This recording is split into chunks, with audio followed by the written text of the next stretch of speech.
The views and opinions of the hosts and guests are their own and do not necessarily reflect the views of the management and staff of Guardian Radio.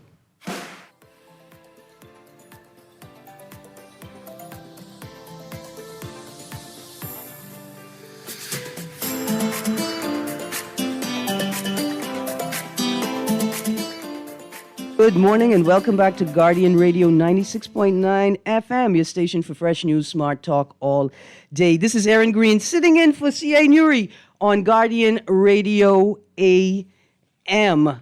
I'm keeping an open line this morning. Again, I want to remind the audience there is an extremely sensitive subject in the papers for the last few days.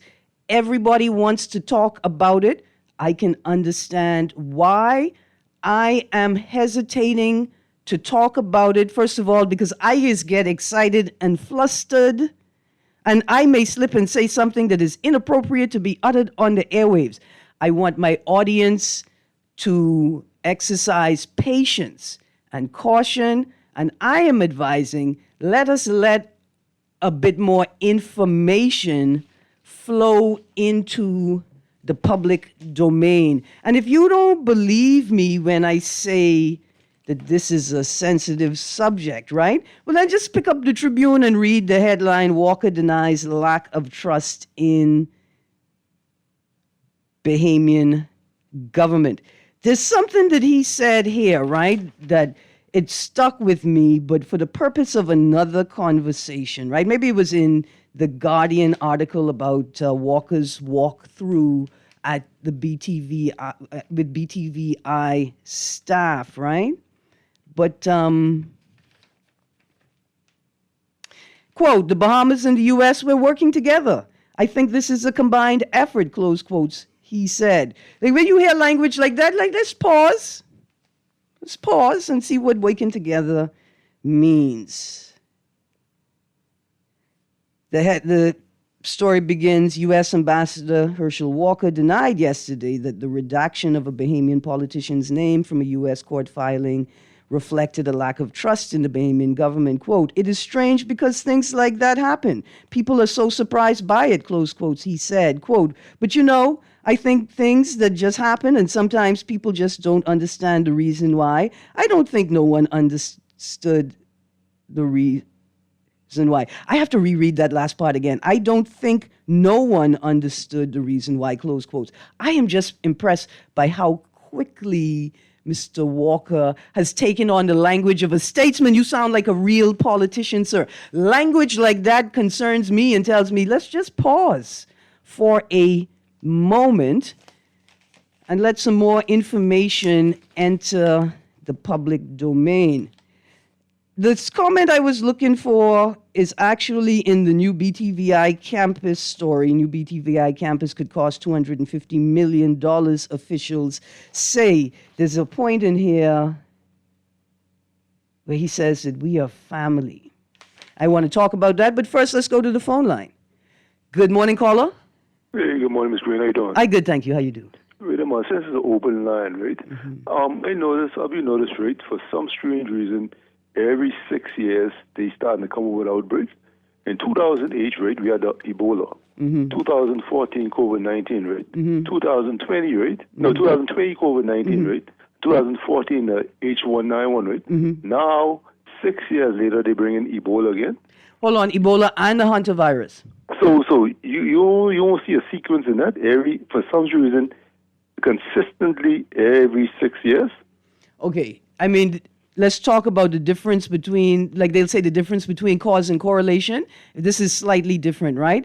It is possible that there is an environmental cycle that we are unaware of that makes it more likely for a thing to become an epidemic, right? That's possible. But Ms. Green. Yes, sir. Every 6 years? I don't know. Religiously? Mm-hmm. No more something with that. On another note, right? I'm looking at the composition of the cabinet. Like, virtually everybody got a job, right?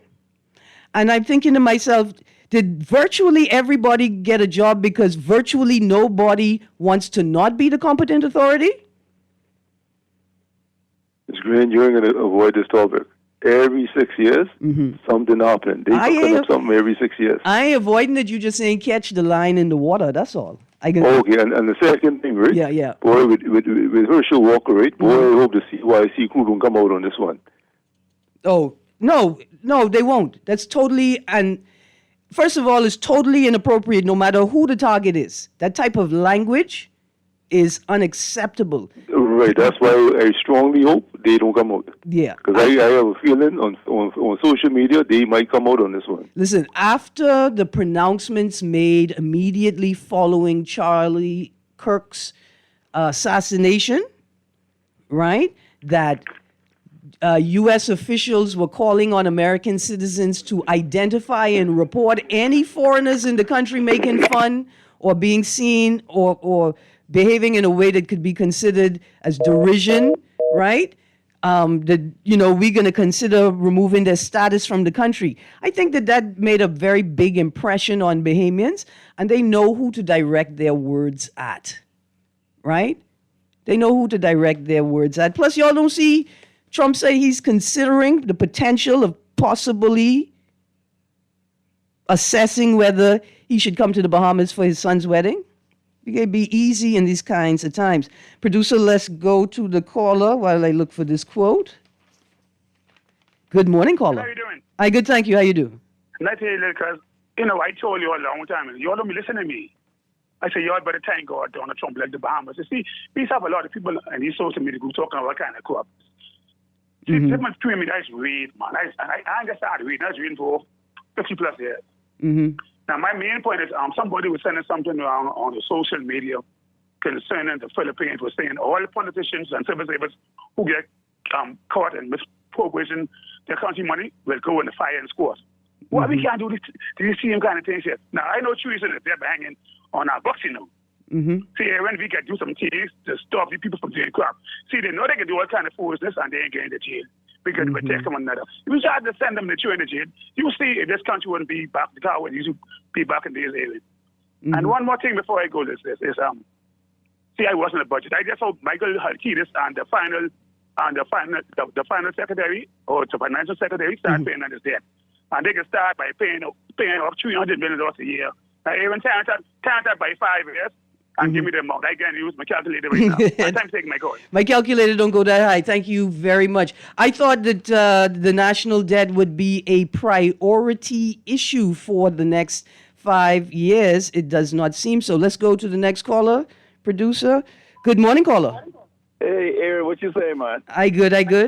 Man, look here, your show is the best, and you cannot beat that. Listen, it's only because I lodge up next to the best. I in between all of them. Listen, I went to the airport. Yes, sir.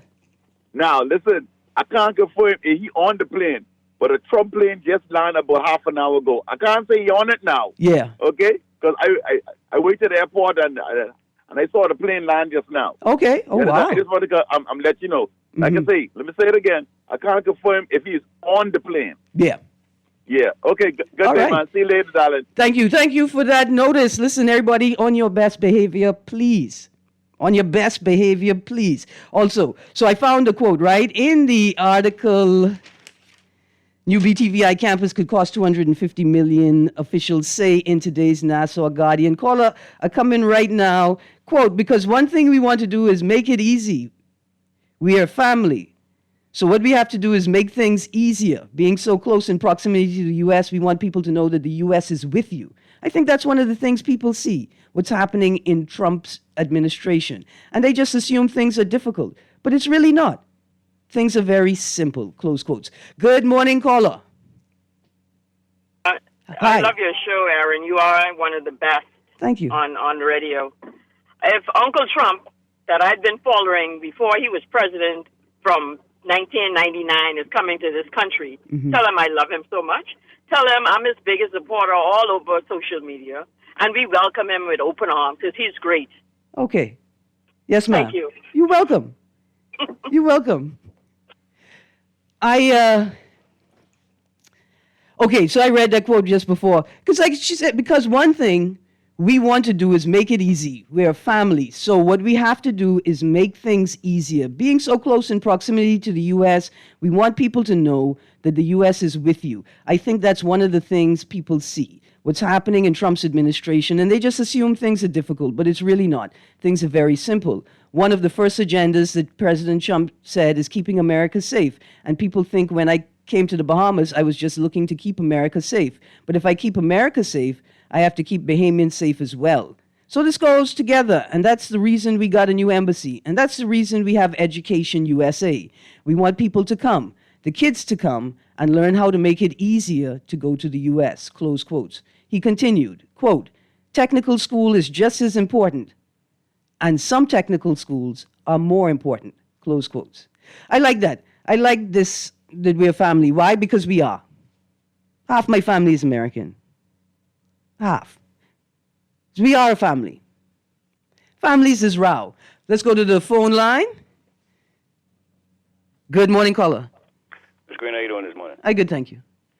Couple of quick points, please, Ms. Green, since you say it's open line. Mm-hmm. I heard a couple of Bahamians talking about trying to run this country and stuff like that. Did you notice what's going on in America in terms of how they seem to be trying to take away all the rights of black people in terms of even contributing to the voting process? It's like they're trying to bring back slavery days in America. Okay, so there is this broad, when I say this huge conversation, not just broad across the states, but huge conversation, and the question that many African Americans are asking themselves, right? Like, is this just politics as usual, Republicans and Democrats fighting each other, or is this a concerted effort to diminish the rights of African Americans and indigenous Americans, many of which are phenotypically African?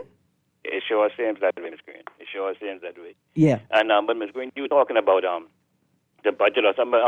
But the speech from the throne, right? But I think I heard I think that's what you meant. But there was an item mentioned. Mm-hmm. They mentioned something in the speech from the throne. I was wondering if someone could probably give me a little more clarity in it, because I was kind of in and out while she was talking, you know. Okay. And I heard her mention something about state-owned agencies. State-owned enterprises, the term SOE? Having to submit something to the government as it pertains to subsidies, like, you know what I mean? Okay, so stick a pin, hold on. So there has been a question, it didn't really rise to the rally surface, right? But there's been a question of the operation of state-owned enterprises and whether they're following the laws, policies, and regulations, specifically concerning the reporting of funds, right? And the way, the auditing and reporting of funds given to and used by these state-owned enterprises, right? Okay. And so that's why on my list of things, I thought the government would indicate is a priority in this new administration is enhancing and shoring up, strengthening the mechanisms to ensure government transparency and ensuring that agencies and ministries not only understand, but have both the human resource, the technical resource, and the actual capacity to manage the reporting requirements in the time frame mandated by law. Okay, all right, Mom. All right, Mom. And something I noticed something that I was watching. I was scrolling through TikTok, mm-hmm. and this lady was talking, and they was talking about why it is that African-run countries or black-run countries have a different relationship with the IMF than other companies like Singapore, and I think it was even Taiwan. Right? Let me give you a perfect example. Let me give you a perfect example. Let me give you an example. A few years ago, the French president told its citizens, "Hey, let me. Y'all need to peep this vibe. If we stop taxing our former colonies, we'll be a third world state, just like them, right?" So, one of the reasons possibly they treat African states differently from global North states, which include Europe, Australia, and New Zealand, even though they're down at the bottom, right, is that we are the capital that they are using to maintain their economic strength. Yes, we're the lifeline. So they have to assess us differently, because if they actually acknowledged the strength that we have, then the table would have to flip, and then they would realize that they are the markets that we derive our profit from.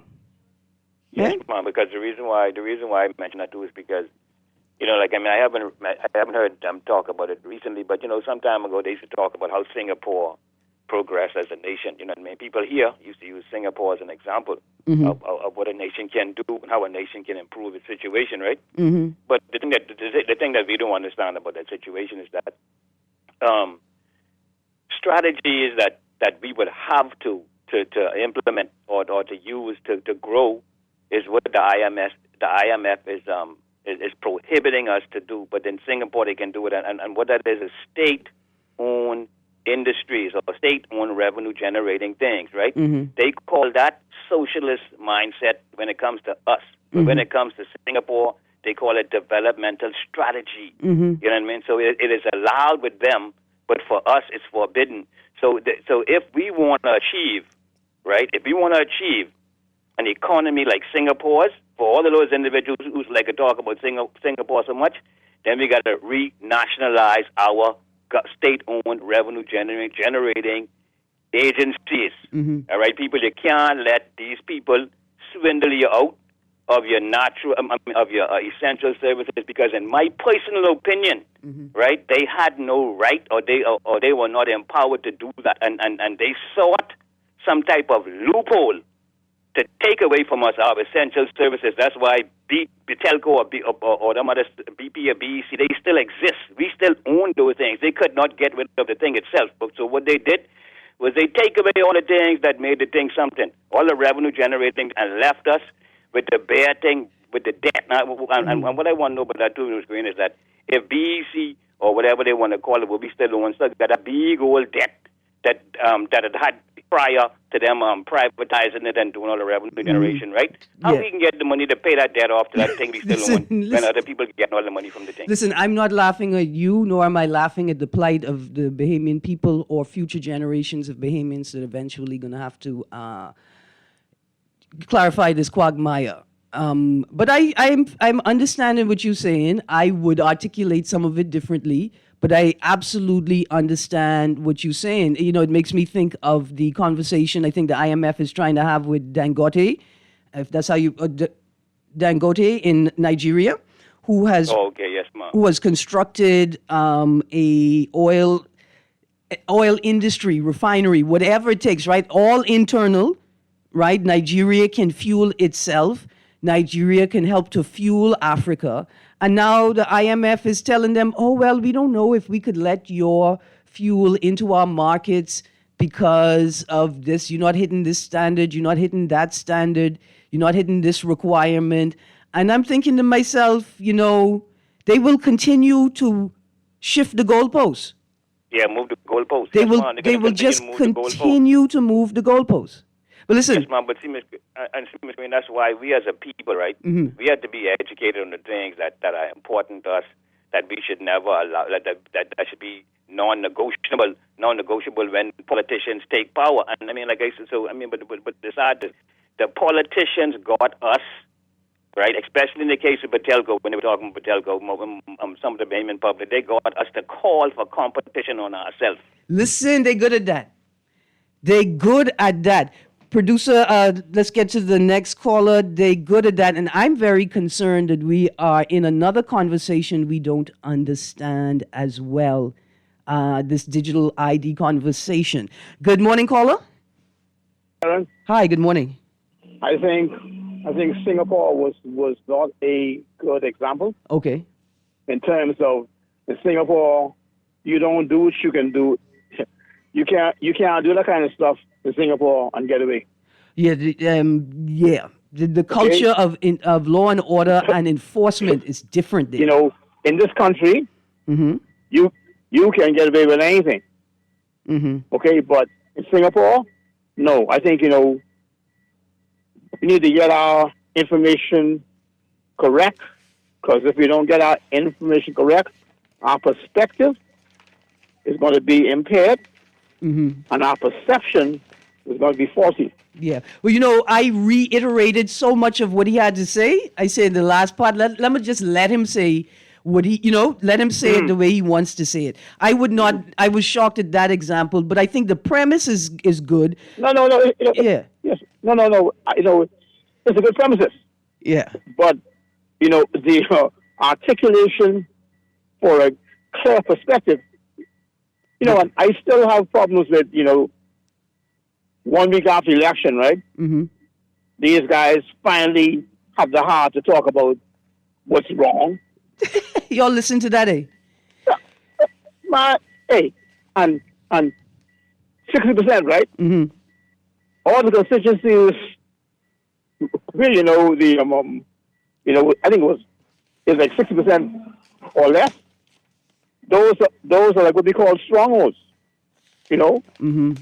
It's like those people don't want nothing, or they're satisfied with, like, but about 60 and 70, all those are progressive areas. I hear you. Yeah. I think that's perhaps the most important conversation coming out of the election, right? This inner city voter turnout lowest. Why such a low turnout? What are these people articulating by apparently participating in political activities but not going out to vote? Too many of the persons in the inner city are living hand to mouth. Mm-hmm. Okay, and and they turn into any strategy they have. Yeah, they turn into any strategy that they could perceive to try and enhance their lives. Right? I ain't mad at you if you can get paid to go to a rally and that money could help you buy the Pampers that you so desperately need. I ain't mad at you. No.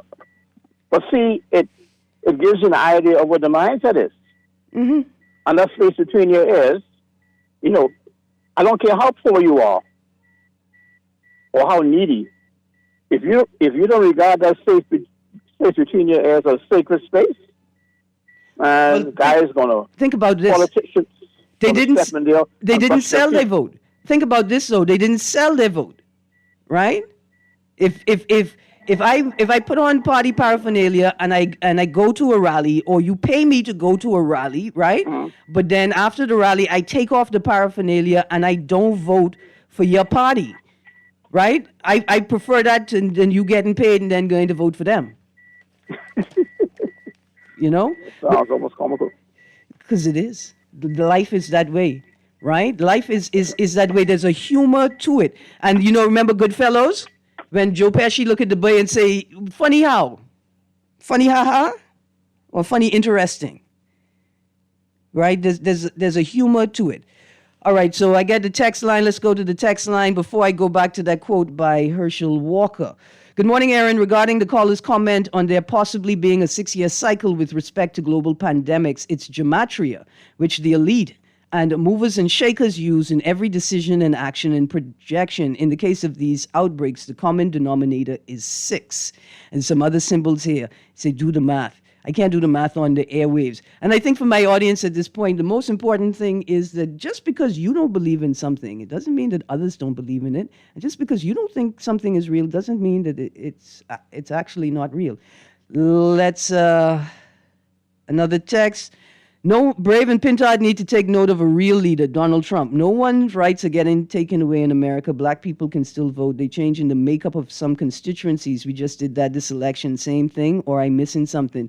No, it's the same thing. Here, the conversations we had were about whether we need legislation to restrict what some people call gerrymandering, right? And so it's sort of like a loophole that politicians have available to them. Call lines coming to you right now. I'm so sorry. Call back, caller. Here's another text. Let's read, please. Ebola outbreaks have been reported since 1976, 1979, 1994, 1995, 1997, 2001, 2003, 2004, and on and on. The pathway for virus transmission is known. It's simple contact with an infected animal or person Oh God, private islands to change hands. Talk about financial declarations between start and end of administrations. We may see the first trillionaire by 2029, but the farmers declaring bankruptcy in droves. Well, producer, prep the caller. After the caller, we're going to get to this article in yesterday's paper addressing the comments in the speech from the throne vis-a-vis transparency mechanisms. Good morning, caller. Good morning, caller. You there? Hey, Miss Green. What's happening? Everything's good. How are you? Listen to me. Let me draw the scenario to you. Uh-huh. You have a case of beer. Mm-hmm. Okay? I have a case of beer. Mm-hmm.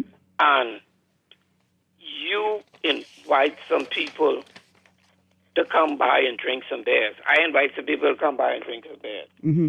I have enough people to drink 24 beers. Mm-hmm. You only have enough people to drink about 12 beers. Mm-hmm.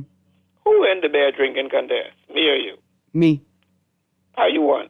Because I get 12 extra beers to drink. I win. Yeah. All you people could only get one beer. Yeah. Your people. With cheek and tongue. Cheek and tongue you won. But overall I won. It's the same thing with the elections. Everybody was finding out the 200 and something thousand people. Mm-hmm. So if I could have got enough people out to push me over the edge for me to win, Mm-hmm. I won. Everybody had the same amount of people, just that I get more people to support me than you got to support you. All right, I understand. Let's not talk about low voter turnout, no voter turnout at all. I understand the analogy. Who got the most people to support them won the race. No, that is also true. However, the PLP won the battle, but what they expose is the Davis administration losing the war. How? Okay. How? So if I accept your premise, right? Yeah. If I accept your premise that the PLP's job is to get their people to come out to vote for them. The FNM too. Right, Everybody's job is to get the FNM is to get the people to come out. Is to get people to come out and vote for them. See, you keep using this word "their people," but you don't know that. Okay, to get people to come out to vote for them. Right. When I say their people, whether we believe it or not, the FNM has a base. The PLP has a base. Mm-hmm. Look like now the COI is developing a base. Mm-hmm. Everybody has a base. Mm-hmm. See, you're like Everybody this. have a group of people. You're I like, don't care who they put, they gonna vote for that party. That's good. You're like this political culture. It's great for politics. It's horrible for governance. The PLP won the battle and exposed that the Davis administration is losing the war. Here's what I mean. But how could the Davis administration lose the war, Ms. Green? If you have 41 seats. And a party win 30. Because the election, how they could be losing the war? Because the election is not the war. The election is the battle. See, that's the problem. That's the problem with the political culture. I like that we are right here. I like that we are right here, right now. The election is the battle. Good governance is the war. Right? Yeah. So you get enough people to come out and vote for you with no concern on how your campaigning, how your public presence impacts the electorate as a whole. See, the electorate is only important to the party when it comes to voting.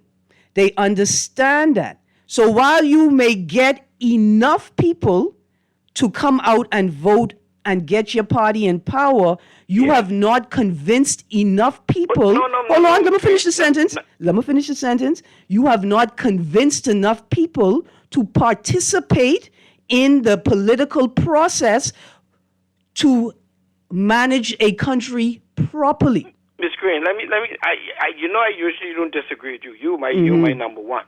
But what I'm saying, all of them were after the same. Ain't like they have 10 people in one bunch and the next. Everybody's gathering after the same people, The same 250,000 people, the FNM, the PLB, and the COI. No, not this election. Them. Not this election. I'm glad that you used that language. Not this election, because the language was very precise this election. I found it fascinating. The PLP campaign, not all the other war room offshoots, not the war room offshoots, but the legitimate progressive liberal party campaign used very specific language. And in many of the videos, they told PLPs to come out and vote. Yeah, they but didn't. the Hold on. should have tell They the didn't. FNMs No, come no. out and vote. That's one. That's how you win the battle. But to win the war, you tell. Hold on. You tell Bahamians. And I understand you, but I got to let you go right now. But let me ask you then. Yeah. What did the FNM campaign on for Nothing. this election? Nothing. Okay. Nothing. In the enough PLP time. campaign on progress. No. And every person that No, voted no. their vote No. had something to say about progress. No. The FNM started off. No. Hold on. The FNM started off with the passport them in the plane. That didn't stick on the wall. Then they come back with the immigration. That didn't stick on the wall. Because Ingram Then they wouldn't come let back it stick. So every time somebody tried to get attracted to the FNM switched the message. No, and then people Ingram got switched the confused. message. The PLB stuck with progress. No, and no. They started with Look progress here. and they end with progress. No. The FNM had a horrible campaign. Very. Everything that Pintard threw at the wall, Ingram took it off right away. Bang. You see that. But the PLP did but not. You see that. You think after the voice. You think No, after man. the This be. Let me. Only I could make fun of. I know I can't even make fun of Ingram. Let me make fun of the FNM. I ain't making fun of Ingram. I'm scared to do that. Let me make fun of the FNM.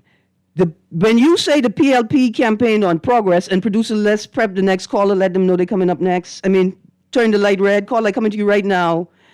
You say the PLP campaigned on progress. They said that they campaigned on progress. There was not one issue.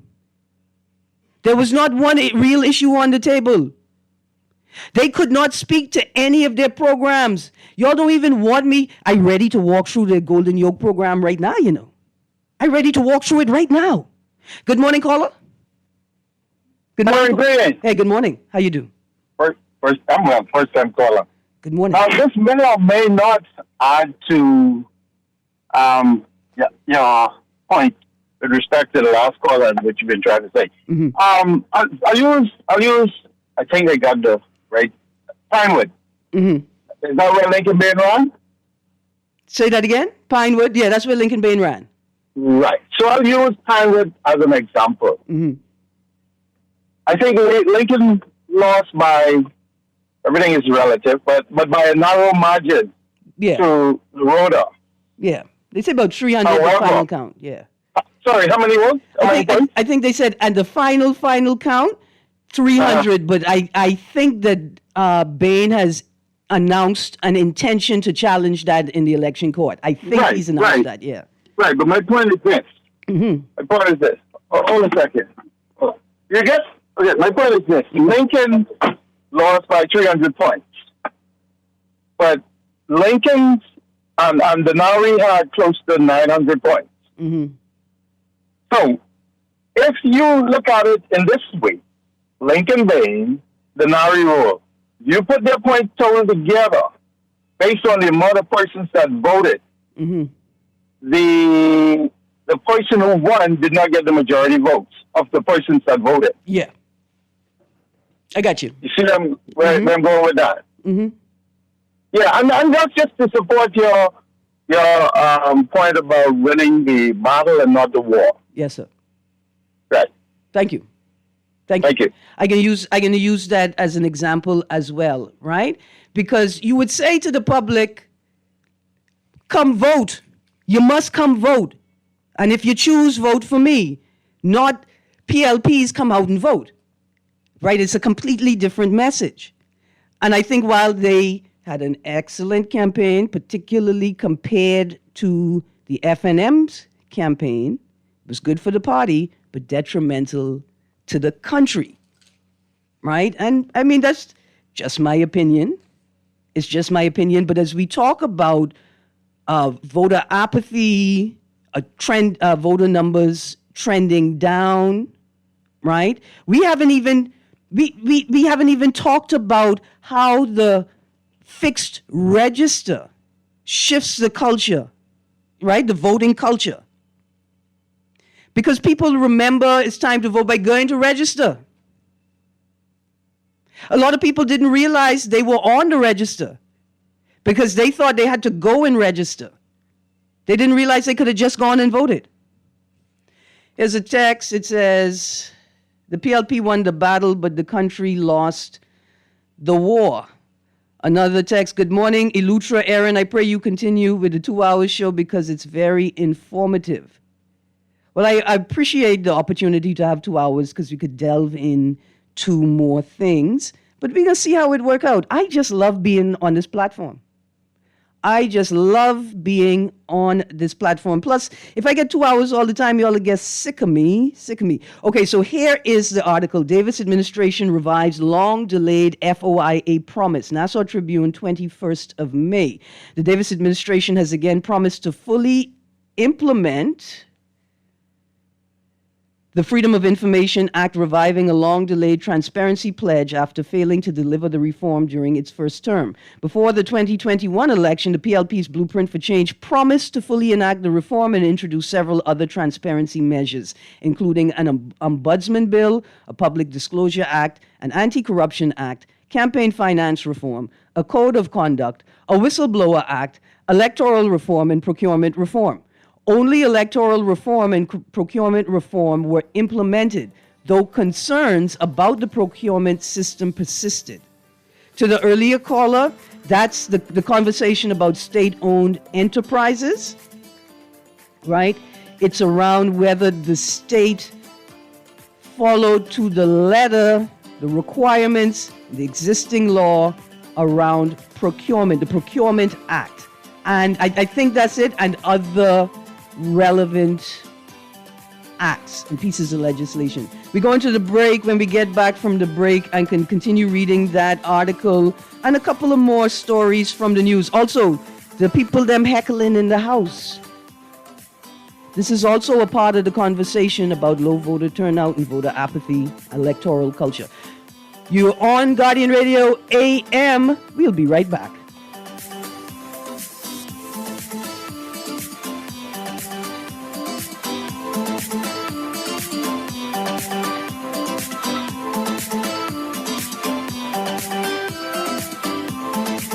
Boy, why you look so mashed up like clothes at the washer? No, boy, just a hard day, boy. Hard day? What happened? The breakfast lady ran out of tuna and Gretzy. We need to start joking about everything, you know. This serious, boy. This real serious, boy. Boy, what's serious? Tell me. All right, well, today, boss gave us, boy, one big contract. And nobody else get a chance and nobody say nothing.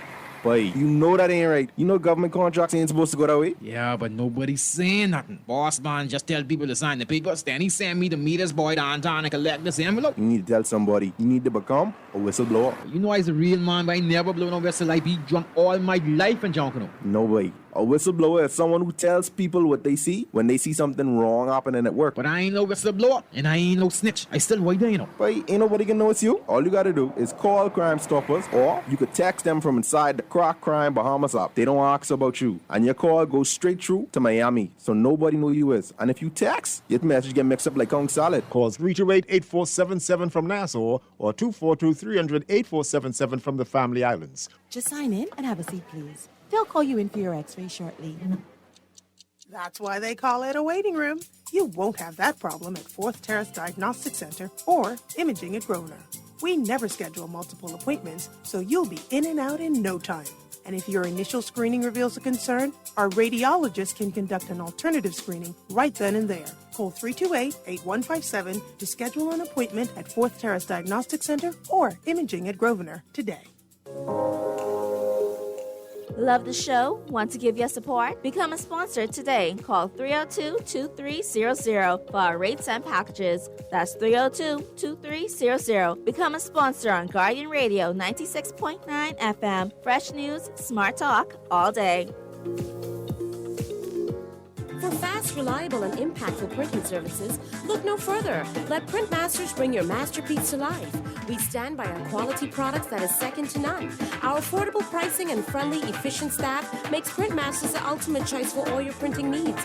We can deliver any type of printing services, from banners to booklets to business cards. You name it, we can print it. Let Printmasters bring your masterpiece to life. Located in the Nassau Guardian Building, telephone 302-2361.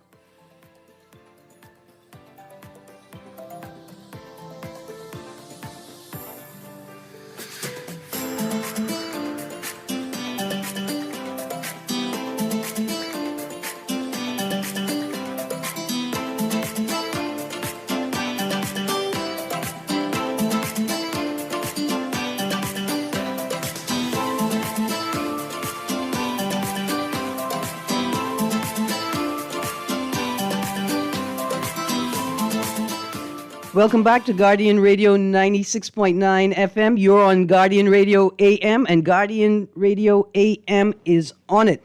I got a text in the break. Good morning, blessings. Is it so that retirement age has now moved to 70? It was in the works from this government. I have not heard any announcement that they were getting ready to raise the age of retirement to 70. That doesn't mean that there were not utterances, but in the break I went to the AI so I could gather some information quickly. I can tell you the sources are from Bahamas Government, National Insurance Board, Bahamas Laws, Pensions Act, and Eyewitness News article with former Director of Labor, John Pinder. All right, so that's the source.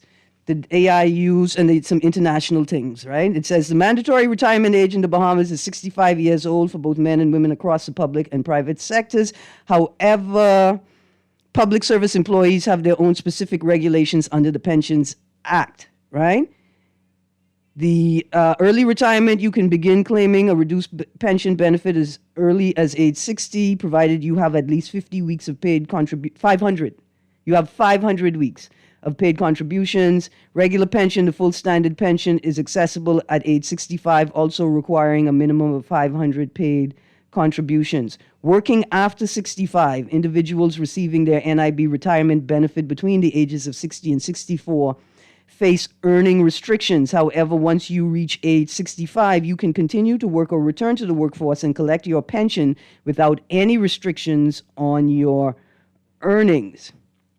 So if you take on an early retirement from one job but continue working, there are some restrictions on access to pension. But if you continue working after the age of 65, you can continue to work or return to the workforce and collect your pension without any restrictions on your earnings. All right. I wanted to read that because in our earlier conversation about elder abandonment, the state's conversation around it, I think it's important to acknowledge, like I was trying to say earlier, that young people often complain these old people don't want to retire, they don't want to leave the job. Well, unfortunately for them and for you and for us, we have not actually created a system where people can just retire. All of these economists and people and government actors be around your head talking about lower class, upper class, middle class, working class. There's only two classes in the Bahamas.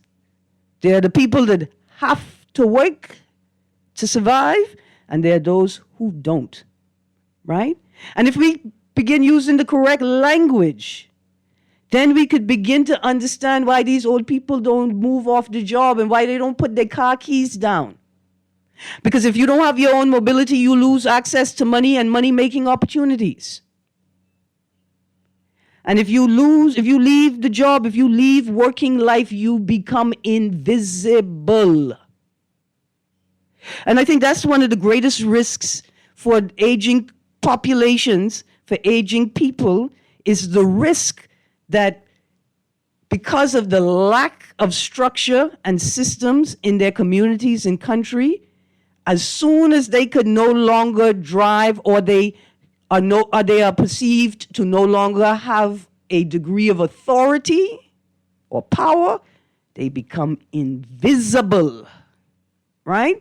But that has to be balanced. We have to balance that because if we're all in this together, the conversation cannot start with the state shifting the blame or the burden or the obligation onto family members.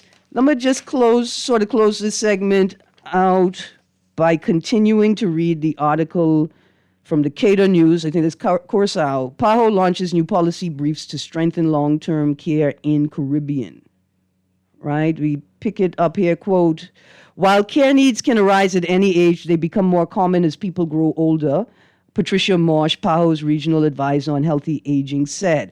PAHO notes that not all people with disabilities require long-term care, but warns that the prevalence of severe functional limitations is increasing, partly due to the rise in non-communicable diseases. We got that problem here.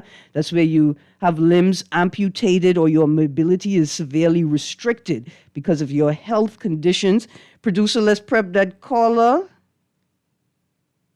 Partly due to the rise in non-communicable diseases, including neurological and mental health conditions, as well as population aging. We'll continue after the caller. Good morning, caller. Yes, your uncle again. Hey, how you do? Okay. Deuteronomy 8:2. Mm-hmm. All the way the Lord shall lead us. Mm-hmm. Now, that's where the slogan was taken from in 1967. Okay. All the way the Lord shall lead us. Okay. Now, the question here, 50 plus years later, Mm-hmm. I guess 60 plus years later, now, where are we being led? Mm-hmm. Now, we were supposed to be placing Pharaoh in Egypt on the side, but it seems like we have a whole bunch of pharaohs now reigning over us, claiming to be Moses. And the status quo that we are seeing, you know, especially that whole crowd across the Atlantis, that whole status quo is dependent upon this, upon the persons who work in this nation being subservient.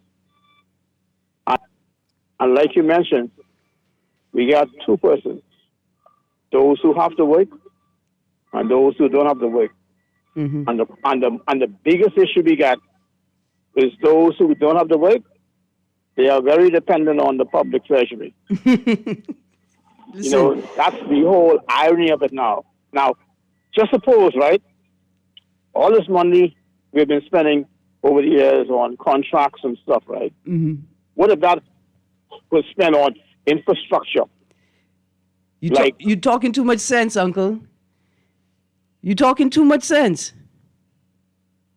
Like, what if we could just tighten up, just straighten up, reduce the wastage, right? Just reduce the wastage. How much how much we would have available to reshore, that's not the word, to shore up our state systems, right? While you were talking, Uncle, I thought about, you know, how Saul became Paul on the road to Damascus. Well, look how Joshua became Moses on the road to the house of assembly, right? Because they all cry, let me in, I'm a part of the Joshua generation, let me in, we're taking our place. And as soon as that foot crosses the threshold, instantly they turn into Moses. Old man preaching voice and all, even the women do it. As soon as they get in, they begin. Even Sebastian did it. As soon as he crossed the threshold, he started speaking like an old man preacher. That's why I know the PLP was going to ratify him long time, because he started talking like an old man preacher a long time ago. Anyway, let me continue reading from this PAHO article because I think it is important, right? It goes on to say,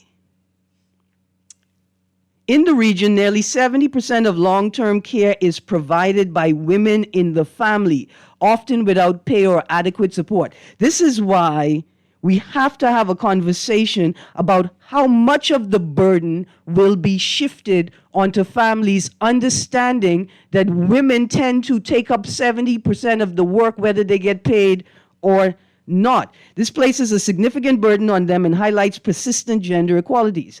PAHO stresses that policies must address not only those receiving care, but also those providing it. So if the state wants to begin this process of shifting the burden or the duty of care onto family members who may be estranged, family members who may have been estranged from their own families by the parents you now want them to take care of. The article continues, the new series of documents aims to operationalize PAHO's regional policy on long-term care, 2025 to 2020 to 2034. I don't think we should allow our Minister of Health to have another conversation on this subject without referencing PAHO's Regional Policy on Long-Term Care 2025 to 2034. Translating it into actionable recommendations to improve access, quality, and equity in long-term care. The first 3 publications focus on key areas. Person-centered long-term care. Person-centered long-term care, the roles, rights, and needs of paid and unpaid caregivers. The roles, rights, and needs of paid and unpaid caregivers. I don't think it would be appropriate for somebody to get up in this juncture and say, I took care of you all my life and made sure you didn't starve and die, and the least you could do is take care of me whether you getting paid or not. It doesn't quite work that way. And the last of the 3 key areas are governance and financing of long-term care systems, right?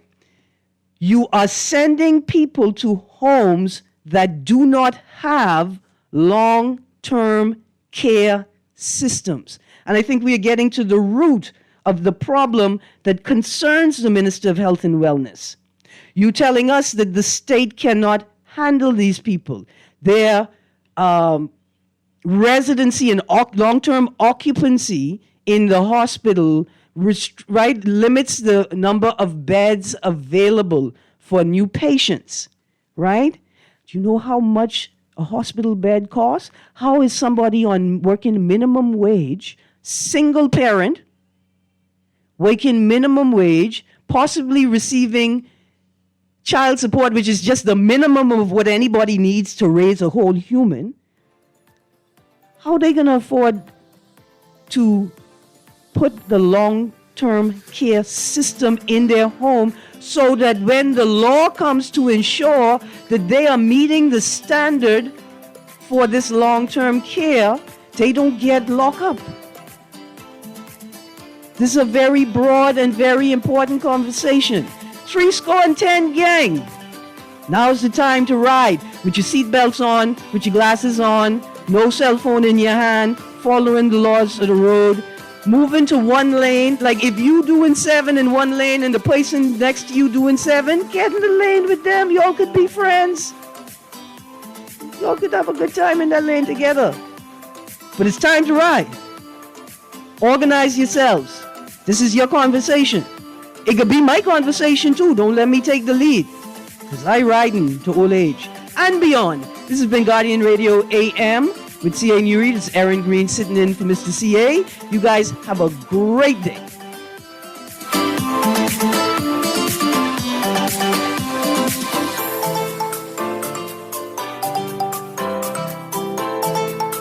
This is Guardian Radio 96.9 FM, streaming on GuardianTalkRadio.com and the Guardian Radio app, Nassau, Bahamas.